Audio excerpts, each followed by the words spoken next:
When Xytheron awoke to find Kael gone, he knew.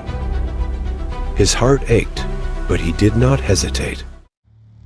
He followed his scent, his powerful wings beating against the wind, until he found Kael surrounded by the very humans who had tricked him.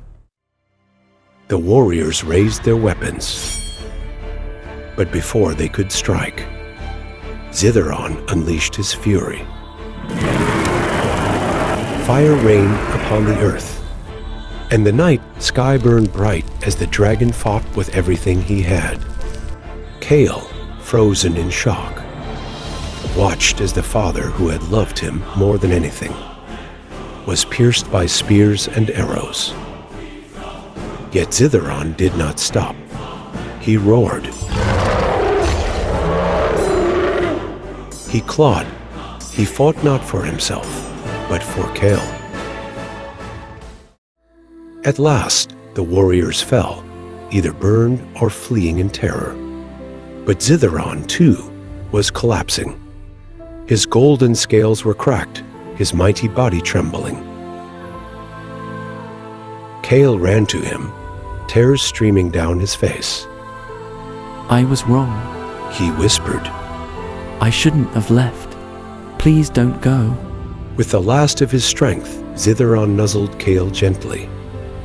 I have never regretted taking care of you, he said. You were my greatest treasure, my greatest joy. His voice, once so mighty, was barely a whisper now. I love you, my son. And with that, the great dragon closed his eyes forever.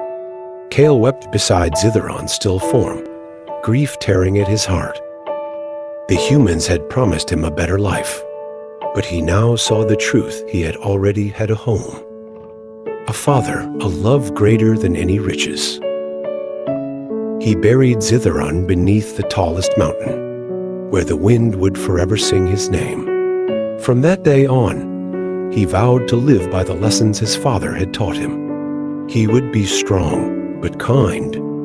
He would not be blinded by greed or deception.